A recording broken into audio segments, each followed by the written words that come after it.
O atleta Jordan Dias, uma das maiores promessas do esporte cubano, desertou para a Europa e não disputará os Jogos Olímpicos de Tóquio. A informação foi confirmada pela ditadura de Havana. A deserção aconteceu na Espanha, onde Dias, de 20 anos, estava junto à sua delegação participando de um torneio de atletismo. Sem Dias, que era a esperança de medalha no salto triplo, a delegação cubana em Tóquio será composta de 69 atletas em 15 modalidades.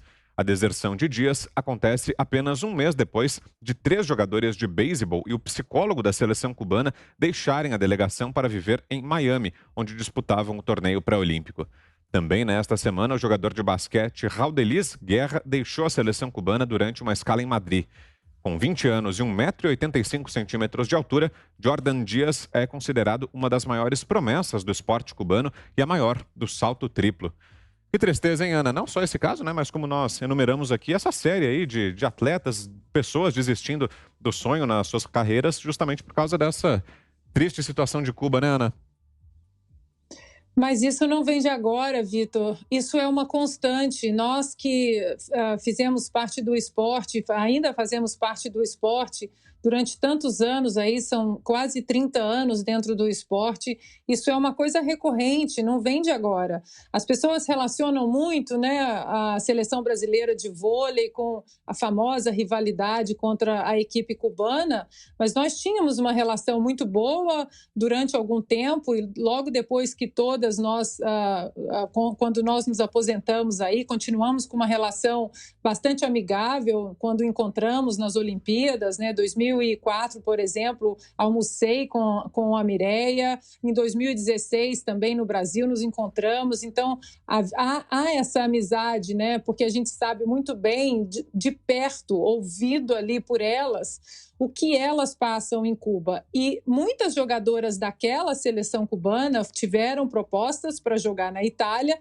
lembrando que toda a premiação, Vitor, que a seleção cubana ganhava, 100% da premiação, algumas competições, a premiação chegava a US$ 1 milhão. 100% da premiação ia direto para Fidel Castro. E o salário dessas jogadoras cubanas na Itália, na Turquia, onde elas iam jogar, eram jogadoras excepcionais, o salário também ia para o governo de Cuba. E muitas dessas jogadoras simplesmente não voltaram para Cuba, Vitor. Elas continuaram na Itália, desertaram, arrumaram alguma maneira de tomar conta, né, das famílias, porque muitas tinham medo de desertar e o governo cubano aplicar alguma pena ali, alguma maldade, né, nas famílias que ficaram na ilha cubana. Então, elas desertavam de uma maneira segura, mas isso não é nada novo. E, para fechar aqui o comentário, Vitor, foi na Olimpíada de 2016 também que 2 boxeadores cubanos tentaram, né, desertar ali da delegação, e adivinhem qual administração governamental no Brasil cercou e não deixou que eles ficassem no Brasil. Um minuto, Fiuza. Acho que está dito pela Ana, né? Está dito pela Ana, depoimento forte, importante, né? De quem viveu dentro do esporte e quem viu também até o próprio esporte sendo usado para a sucção desses personagens terríveis, né? Autoritários, discricionários, despóticos, né? Agora, só para assinalar que até muito recentemente a gente falava desse negócio de supressão de liberdade individual, usando modelos remotos, né? Não, lá em Cuba, olha, lá na Venezuela também, lá na Coreia do Norte, lá na China. Agora está aqui. Agora está aqui. Tem um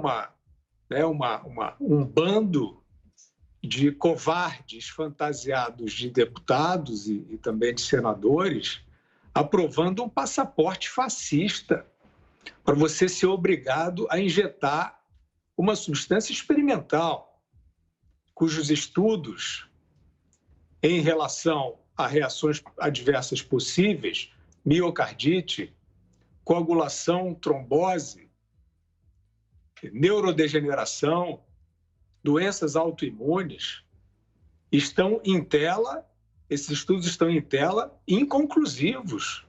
inconclusivos, sem a contagem, sem o percentual de pessoas que sofrem de cada uma desses problemas, com um período de estudos sem precedentes na história por ser tão célere e tão curto, sem o tempo necessário para a decorrência da observação nos seres humanos, as diversas especificidades individuais, sem nem mesmo a eficácia desta imunização atestada. Isso está hoje, isso não é Cuba, não. Isso não é Fidel Castro, não. Isso está no Brasil.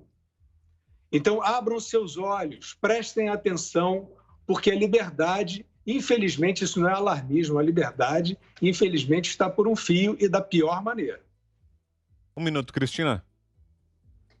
É muito triste, né, ver pessoas que treinaram a vida inteira, a gente sabe a dedicação de alguém que se volta para o esporte, a dedicação feita desde pequeno, às vezes desde 4, 5 aninhos já treinando, treinos duros, muitas horas seguidas, todos os dias, sábado, domingo, feriado, não tem férias, não tem almoço de família, estão sempre lá com uma vida muito regrada, fazem isso e fazem isso pensando em conseguir se tornar um atleta olímpico para poder fugir do país onde moram. Olha o nível da ditadura cubana.